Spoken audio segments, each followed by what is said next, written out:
Du Trisac. Il déconstruit la nouvelle pour que vous puissiez la construire à votre manière. Bon, c'est correct, là. On est là. On a de la grosse visite directement de Santé Québec. C'est Yann Landleplante, directeur général aux relations médias et gouvernementales. Monsieur Landleplante, bonjour. Bonjour, vous avez échappé votre crayon, Monsieur Dutrisac. Vous le stressez. Ah, oui, c'est ça. Se pencher à mon âge, là. Mais ça a quand même bien été. Ça a quand même bien été. Quand je me relève, ça part bien. Bon, ça fait plaisir pour savoir. Ben, moi aussi, je suis très content d'être là. On s'est déjà parlé. Oui. Vous êtes un vrai, pour les communications, là. Vous êtes plus qu'un porte-parole, vous, là. Ben, écoutez, je suis là à titre de porte-parole aujourd'hui, mais je gère une équipe de 20 communicateurs à l'intérieur de Santé Québec. Quand il y a des décisions qui se prennent, êtes-vous à table? Pour quelques-unes, oui, des fois non, mais je suis souvent interpellé. Puis évidemment, on n'est jamais trop loin aux communications après pour voir comment la décision va atterrir, puis s'assurer que ça atterrisse de la bonne façon. Ouais. Vous savez qu'on je le dis officiellement, je l'ai dit tantôt, on vous a souvent invité Santé Québec. Pourquoi vous êtes méchants avec nous autres? Pourquoi vous êtes pas fins? Ben, des fois, c'est vous aussi qui est pas super gentil. C'est ça. Puis je pense que moins on vient, plus vous êtes méchants. Fait que là, on va essayer de rétablir un certain équilibre. C'est la meilleure affaire. Moi, je suis là aujourd'hui. Je suis très content d'être là. Parfait. Vous venez pourquoi au juste? Qu'est-ce que j'ai dit qui vous a choqué? Vous avez dit, là, ça va faire, on va aller le voir, le gros sacramouille. C'est pas ça qu'on se dit, là. On a beaucoup de respect. Oui, c'est ça. Puis, mais en fait, il y a pas une chose en particulier. Je pense que, puis ce que vous traduisez des fois dans vos commentaires, que j'ai entendu, là, certains dans les dernières semaines, c'est une certaine incompréhension par rapport à ce que fait Santé Québec. Puis, vous l'avez. Il y a d'autres gens dans la population qui l'ont aussi. Qu'est-ce que j'ai pas compris? Ben, écoutez, ça serait à vous de me poser des questions, là. Ben, c'est ça. Moi, je vais vous laisser poser des questions, puis je vais y répondre au meilleur de ma connaissance. Disons, on va y aller par thème, là, parce qu'on n'a pas une heure, là. Mais, tu sais, juste l'argent consacré à Santé Québec. Qu'on a doublé, ça, c'est Christian Dubé, là, qui, dans sa volupté intellectuelle, là, qui se dit, ministère de la Santé, c'est pas assez, on va créer une autre pleure pour décider.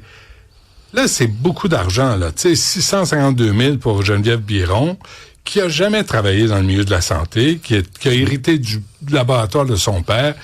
Permettez-moi d'avoir des doutes sur son niveau Top Gun. Sur les vice-présidents adjoints, ça va de 250 à 450 000.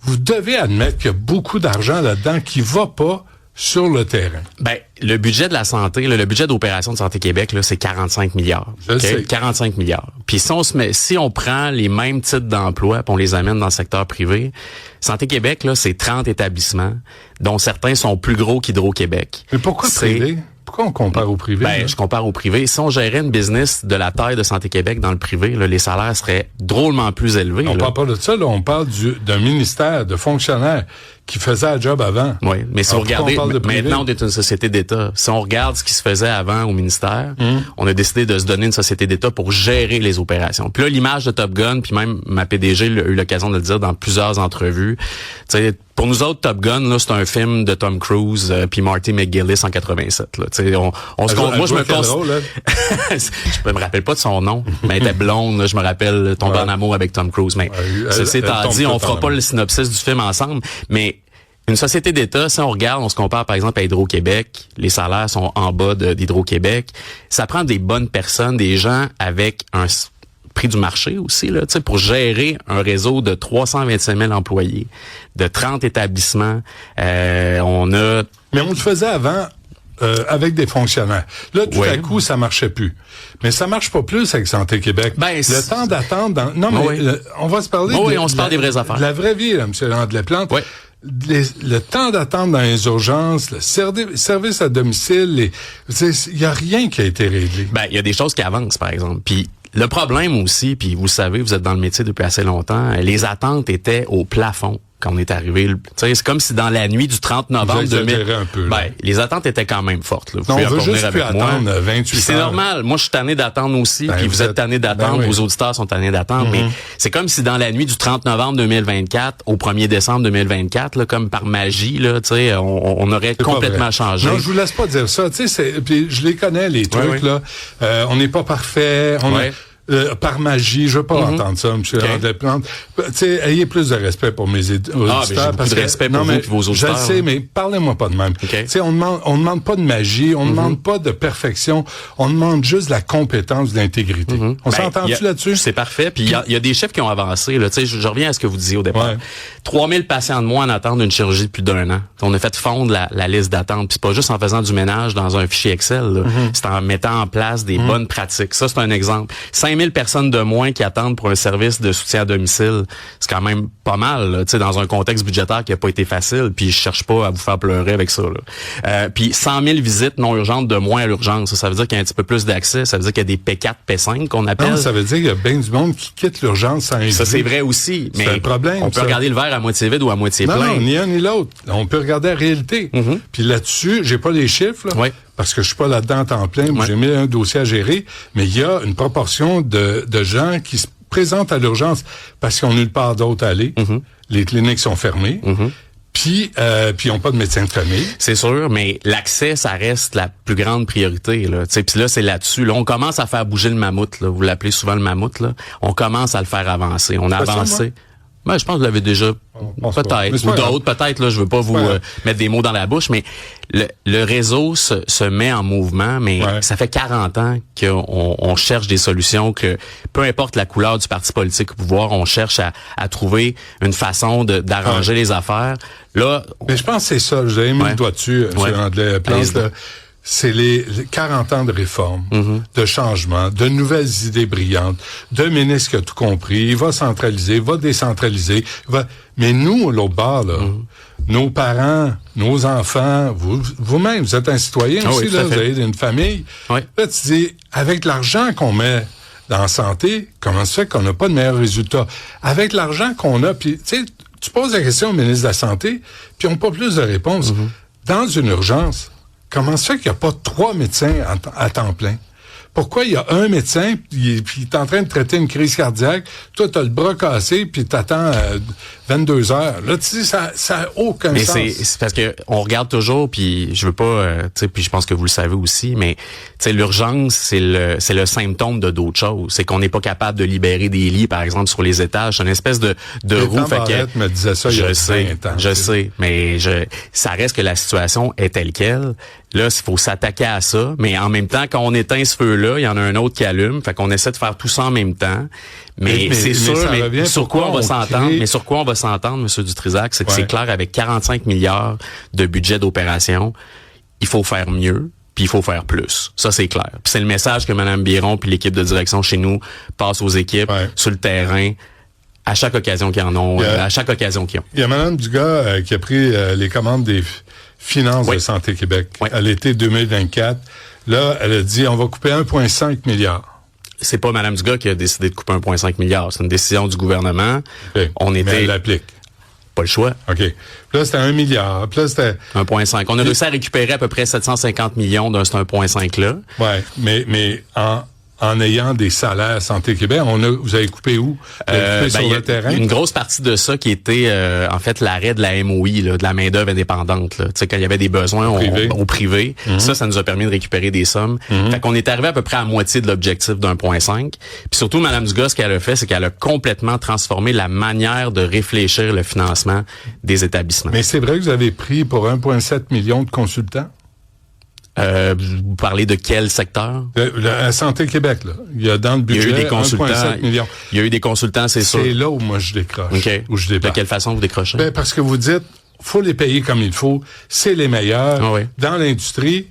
Puis malgré ça, vous avez besoin de consultants. Mais êtes-vous les meilleurs ou pas? Si vous êtes les meilleurs, vous n'avez pas besoin de consultants. Ben, je vous amène une autre facette de la médaille. Quand on est arrivé en place, là, puis Mme Biron a eu l'occasion de le dire à plusieurs reprises, là, Mme Biron est partie avec son petit bonheur puis est allée ouvrir le compte de Banque de Santé Québec. Là. On n'avait pas d'équipe. Les transferts... Avec notre argent en passant. Oui, mais là, il n'y avait pas encore d'argent dans le compte de banque. Je le comprends. Mais fallait mettre en place, fallait construire une société d'État. Puis ça, c'est pas rien. Là, ça fait quand même plusieurs années qu'on n'avait pas construit une société d'État, là, puis je vous disais l'ampleur du réseau qu'on allait mettre ensemble. Une société d'État quand tu as un ministère avec, parce que Mme Biron est redevable à rien ni personne, elle n'est pas élue, elle là. Elle vient de passer l'exercice des crédits avec les parlementaires. C'est pas grave. Ouais. Tu sais, quand tu as un ministre là qui veut se faire réélire, ben il est tenu de ses décisions face à l'électorat. Oui, mais si Mme Biron fait pas sa job, le conseil d'administration peut très bien prendre une décision puis dire, écoutez, merci. Puis la même chose du côté politique. Écoutez, tout le monde est redevable à quelqu'un. Vous êtes redevable à votre patron. Moi, je suis redevable à mon patron. Mme Biron, la même chose. Mais quelqu'un d'élu redevable aux citoyens qui payent tout ça. Mais l'imputabilité de la ministre de la Santé. Mme Biron est redevable à un conseil d'administration. Oui, tout à fait. Qui est nommé par le gouvernement. Je sais pas qui. Mme Germain, Diane Lamar, il y en a plusieurs. Régine Laurent était sur le... Un groupe d'amis. Puis là, tu dis, ben, c'est pas vrai que le groupe d'amis va mettre dehors la patronne. Tu sais, on n'est pas niaiseux à temps plein, là. Mais moi, je pense qu'un ministre, comme c'était avant, là, qui est redevable aux électeurs, va être un peu plus conscient de ce qui se passe que quelqu'un qui est nommé. On sait pas pourquoi, on sait pas vraiment par qui. On sait pas pour obtenir quel nommé résultat. Par le gouvernement. Pour gérer... ça veut rien dire, là. Nommé par le ministre de la Santé. Mais pourquoi elle et pas une autre? Pourquoi elle qui est à la tête d'un... Tu sais, c'est facile de gérer, excusez-moi, un laboratoire privé quand l'argent tombe du ciel. Mais moi, je suis pas là pour commenter la décision du choix de Mme Biron. Moi, j'étais même pas à Santé Québec à cette époque-là. Non, mais vous venez parce que vous m'avez entendu râler. Tout à fait. Je vous dis face à face pourquoi j'ai râlé. Tout à fait, je comprends. Ça en quoi je ne crois pas, puis je vois pas les résultats. Moi, je suis prêt. Si vous il y en a des résultats. J'en ai nommé. Vous en avez nommé, il y en a des résultats. On a, là? OK, je vais vous dire, on n'en a pas assez. Ah, mais ça, on veut dire, moi, je suis le premier à vous dire qu'on n'en a pas assez. On n'a vraiment pas assez. Je suis le premier à vous dire, mais fallait mettre en place une société d'État, fallait donner des résultats. On a commencé à donner des résultats. Est-ce que c'est assez? Est-ce que tout est parfait? Loin de là. Puis là, je veux pas reprendre vos mots. Faites-moi je veux pas reprendre vos mots, je sais. Pas, tout est parfait, en le disant, je vous ai vu. Je l'ai vu, la petite étincelle dans vos yeux. Mais ceci étant dit... C'est l'âge. c'est peut-être la lumière. C'est l'usure du temps. Plus sérieusement... C'est mes lentilles. Il y a des résultats. Ah, c'est ça, c'est vos cataractes qui font ça.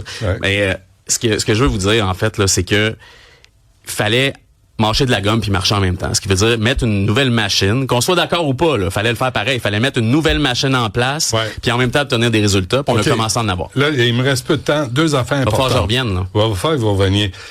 La semaine passée, il y a un grand-père qui a pris en charge son petit-fils à la DPJ. Il y a de l'argent qui est assuré pour l'infirmière de proximité ou d'accueil, et puis on a vérifié les deux. Et il y a de l'argent qui est prévu 150 $ par mois pour les jeunes, puis à 18 ans. Là, ce qu'on m'a dit, puis je veux vérifier. Puis si vous ne le savez pas, on se reparlera. Avec plaisir. D'ici vendredi, parce que je suis slacké vendredi. Ah oui, OK. Ouais, je suis slacké, il me tape pas. Le 150 $, là, Santé Québec aurait dit à la DPJ, on veut récupérer cet argent-là. Est-ce que c'est vrai? Écoutez, je vérifie, là, puis c'est un cas très particulier, mais est-ce que je peux m'engager, c'est vérifier, vérifier, puis je vais vous revenir avant que vous soyez slacké vendredi. Ouais, ça serait le fun. C'est ça. Parce que si je suis slacké, ça donne rien. C'est ça, sinon on se verra pour un café. L'autre affaire, là, quand on parle d'argent, là, l'orchestrateur des rendez-vous, organisé par Pétal, une compagnie québécoise qui 18 millions, là, ça devient un projet de 126 millions, une hausse de 600%. Et là, vous vous virez de bord, vous dites, Pétal, on n'en veut plus, vous allez vous faire poursuivre d'ailleurs pour ça par Pétal. Et là, tu as CGI, de gré à gré, parce que qui connaît qui à CGI, à Santé Québec, pour avoir un deal comme ça, qui est beaucoup d'argent, et pour lequel on engage les futurs gouvernements, là, les gouvernements à venir. Ça, là... Ça passe pas? Non. Mais pourquoi vous me parlez pas du DSN qui a bien fonctionné dans ce cas-là? Ou qu'on a fait un déploiement du dossier santé numérique au début du mois de mai? Chez moi, là, vous avez une place à marcher. Deux places. Ça fait combien de temps? Ça fait 20 ans qu'on met de l'argent dans le DSN.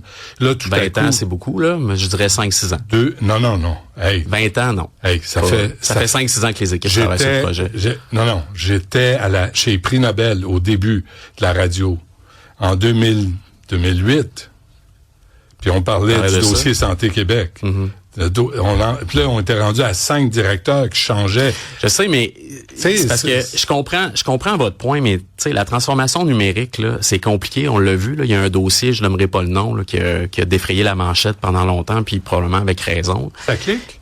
Oui, c'est celui-là, exactement. Mais moi, on veut pas en avoir un autre. Non, puis on va s'organiser pour en avoir un autre. Et là, c'est 100 millions d'entretien par année. C'est 400 millions pour 2 projets pilotes. Monsieur Dutrisac, on est tellement en retard, là. Moi, il y a une blague que j'ai faite dans la nuit du déploiement du DSN. J'ai dit, hey, on pogne-tu les fax, ces étages, puis on va les enterrer dans la cour intérieure, là. Non, parce qu'ils vont peut-être être utiles. Ben, c'est ça. Tu sais, on part de tellement loin, là. Fait que c'est sûr que c'est des projets qui sont complexes, qui sont difficiles à expliquer dans une clip ou dans une entrevue de 2 minutes. Avec si peu de temps. Avec si peu de temps. Je suis d'accord. Mais on essaye de faire le mieux avec les ressources qu'on a. Puis il y a puis là, j'essaie pas de me défendre ou de protéger Santé Québec en disant ça, mais il y a beaucoup de projets qui ont été démarrés avant notre arrivée, que quand on a ramassé pour nous ouvrir le capot, on a fait « Oh boy, OK ». Non, mais vous virez une compagnie québécoise, là, Pétale, parce que vous leur demandez le code, vous leur demandez que tous vos appartiennent. On puisse travailler après à partir de avoir le contrôle sur la plateforme. Mais après, vous faites un deal de gré à gré, on sait pas combien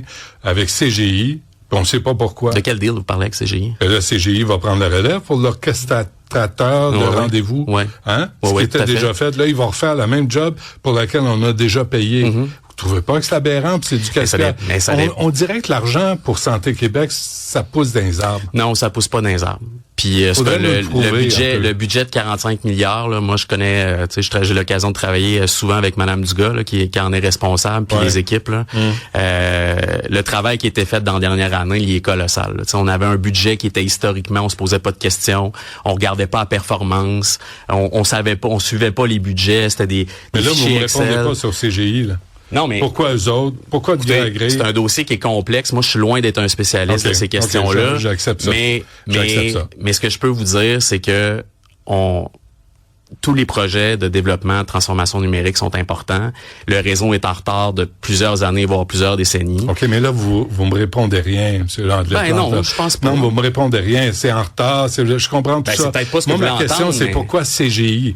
Pourquoi de gré à gré? Il me semble que quand c'est avec autant d'argent, quand on parle de milliards, là, tu t'assures de faire affaire avec la meilleure compagnie québécoise et tu gardes tes données.